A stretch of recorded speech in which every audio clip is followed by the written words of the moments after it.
ناظرین گرامی، آخر کیا وجہ ہے کہ اس وقت آپ یوٹیوب کی بہت ساری ایسی ویڈیوز دیکھتے ہوں گے اور فیس بک پر بھی آپ کو ایسی بہت ساری پوسٹ ملتی ہوں گی جس میں یہ دعویٰ کیا جا رہا ہے کہ 2023 میں ترکی کی طرف سے کچھ بڑا ہونے والا ہے۔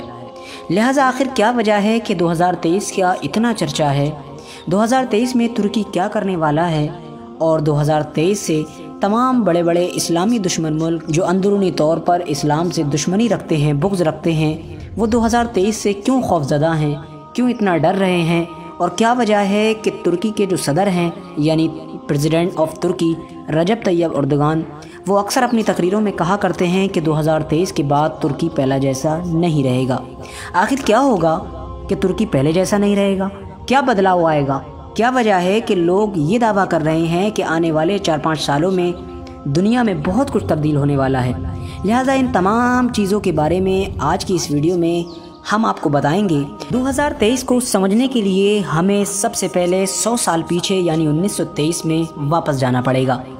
ناظرین گرامی، یہ کہانی شروع ہوتی ہے 1914 سے، جب فرسٹ ورلڈ وار یعنی پہلے جنگ عظیم شروع ہوئی تھی۔ جب فرسٹ ورلڈ وار کا خاتمہ ہوا تو اس وقت تک کروڑوں لوگ اپنی جان گنوا چکے تھے۔ لہٰذا اس کا خاتمہ ہونے کے ساتھ ساتھ اسلامی دشمن ملکوں کو ایسا موقع بھی میسر ہوا کہ ان لوگوں نے مسلمانوں کی سب سے بڑی ریاست اور سب سے لمبے وقت تک چلنے والی ریاست، جس کو ہم خلافت عثمانیہ یعنی سلطنت عثمانیہ کے نام سے جانتے ہیں، اس کو ختم کر دیا۔ لہٰذا اتنی بڑی ریاست اور اتنی مضبوط ریاست کو ختم کرنا اتنا آسان نہیں تھا۔ اس کے لیے انہوں نے بہت پہلے سے سازشیں رچنا شروع کر دی تھیں۔ خلافت عثمانیہ کے اندر اپنے ہی غدار اور اپنے جاسوسوں کو بٹھا رکھا تھا۔ ارطغرل غازی سیریل دیکھنے والے اچھی طرح یہ بات جان چکے ہوں گے کہ پہلے کے دور کا ماحول کیا ہوتا تھا۔ جب پہلے ہماری سلطنتیں ہوتی تھیں تو اس کو ختم کرنے کے لیے اور اس کو کمزور کرنے کے لیے ہمارے جتنے بھی دشمن ہوا کرتے تھے وہ ہم سے جنگ کے لیے سامنے نہیں آیا کرتے تھے، کیونکہ ان کو پتہ تھا کہ مسلمان کو ہرانا اتنا آسان نہیں۔ لہٰذا ہمیشہ سے ہی وہ لوگ وہی کام کرتے تھے جو ارطغرل غازی میں دکھایا گیا ہے، یعنی اندرونی طور پر غداروں کو خرید لیا کرتے تھے یا پھر اپنے خود کے آدمیوں کو جاسوس بنا کر ان میں بھیج کر ان کو کمزور کر دیا کرتے تھے۔ یہی ہوا 1923 میں۔ 1923 میں ترکی کے ہی لوگوں نے غداریاں کی اور ان کے جو نام نہاد جاسوس بھرے ہوئے تھے عیسائی اور یہودیوں لوگوں کے، ان لوگوں نے بھی اپنی چال بازی جاری رکھی، جس کی وجہ سے 1923 میں خلافت عثمانیہ کمزور ہوئی اور نتیجتاً ان لوگوں کو وہ موقع مل ہی گیا جس کا ان کو برسوں سے انتظار تھا۔ لہٰذا ان لوگوں نے ترکی کے کمزور ہونے پر اس کے سامنے یہ شرط رکھ دی کہ اگر ترکی اپنی سلامتی چاہتا ہے تو ہم جو کہتے ہیں اسے ماننے کے لیے تیار ہو جائے۔ لہٰذا ترکی کے پاس بھی سوائے سر جھکانے کے علاوہ کوئی چارہ نہیں تھا۔ لہٰذا ان تمام باتوں کے نتیجے میں ایک معاہدہ ہوا۔ اس معاہدے کو لوزان کے نام سے بھی جانا جاتا ہے۔ اس معاہدے میں وہ شرطیں رکھی گئیں جن شرطوں نے ترکی کو پوری طریقے سے کمزور کر دیا اور آنے والے سینکڑوں سالوں تک کے لیے تباہ کر دیا۔ لہٰذا اگر ہم دوسرے لفظوں میں کہیں تو اسلامی تمام دشمن ملکوں نے ترکی کو اس معاہدے کے ذریعے سے، ان تمام شرطوں کے ذریعے سے پورے 100 سالوں کے لیے ایک کونے میں باندھ کر پھینک دیا۔ لہٰذا اب ترکی جو پہلے طاقتور ہوا کرتا تھا اب ایسا ملک بن چکا تھا جو کچھ بھی نہیں کر سکتا تھا سوائے لاچاری کے۔ اس معاہدے میں جو شرطیں رکھی گئی تھیں ان میں سے کچھ کا ہم آپ کے سامنے ذکر کرتے ہیں۔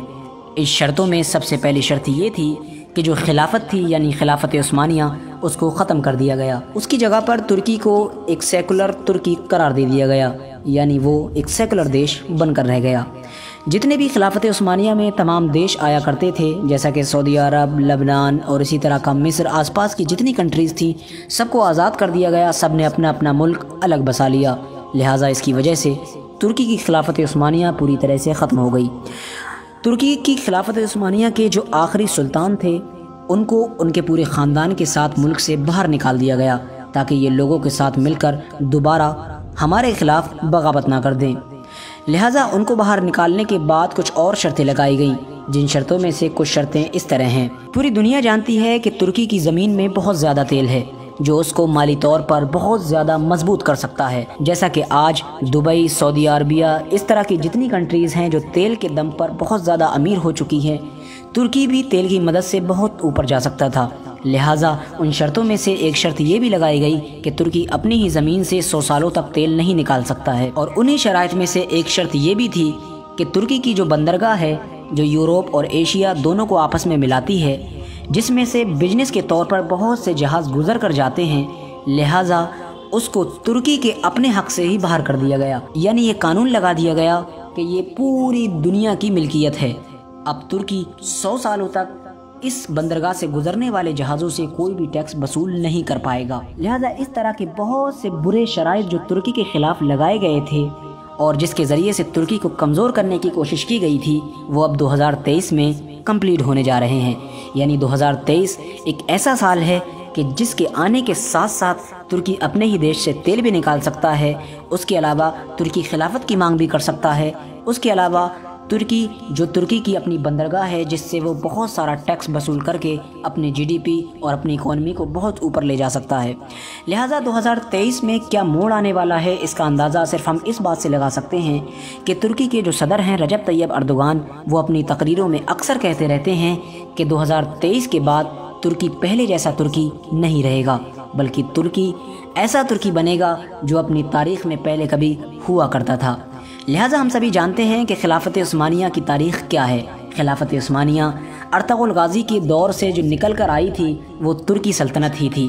ترکی سے چھوٹے سے لوگوں نے، ایک قبیلے میں بسنے والے لوگوں نے اس سلطنت کی بنیاد رکھی تھی اور پوری دنیا میں اسلام کا پرچم لہرایا تھا۔ یہ اسلام کی سب سے بڑی سلطنت تھی۔ لہٰذا سب سے بڑی اور سب سے اہم بات یہ ہے کہ یورپین کنٹریز یا پھر امریکہ جیسے جتنے بھی اسلامی دشمن ملک ہیں، ان لوگوں کو کوئی بھی اتنی بڑی ٹینشن نہیں ہوتی اگر رجب طیب اردوغان ترکی کے صدر نہیں ہوتے۔ لیکن دقت کی بات یہ ہے کہ 2023 آنے کے ساتھ ساتھ سب سے بڑی مشکل یہ ہے کہ اب ترکی کے صدر رجب طیب اردوغان ہیں، جو کہ ایک اسلامی کٹر سوچ رکھتے ہیں اور جن کا نظریہ یہ ہے کہ اسلام نہیں تو کچھ نہیں۔ لہٰذا یہی وجہ ہے کہ وہ لوگ ابھی سے ہی ترکی کے خلاف بڑی بڑی سازشیں رچ رہے ہیں اور 2023 سے پہلے ہی ترکی کو کسی طرح سے ان تمام چیزوں سے روکنے کی کوشش کر رہے ہیں۔ ابھی 2-3 سال پہلے ہی ترکی کی فوج کے ذریعے سے رجب طیب اردوغان کا جو تختہ پلٹ کرنے کی کوشش کی گئی تھی، وہ بھی اسلامی دشمن ملکوں کی طرف سے ہی ایک خفیہ رنجش تھی جس کا خلاصہ بعد میں ہوا تھا۔ لہٰذا یہ کہنا بالکل ممکن نہیں ہے کہ 2023 کے بعد کیا ہوگا یا کیا نہیں ہوگا، لیکن اتنا ضرور کہہ سکتے ہیں کہ یقیناً 2023 کے بعد ترکی پہلے جیسا ترکی بالکل نہیں رہے گا، یقیناً بہت کچھ بدلاؤ آئیں گے۔ آج کے لیے بس اتنا ہی۔ ویڈیو پسند آنے پر اپنے دوستوں، احباب اور رشتہ داروں کے ساتھ ضرور شیئر کریں۔ السلام علیکم ورحمۃ اللہ وبرکاتہ۔ اللہ حافظ۔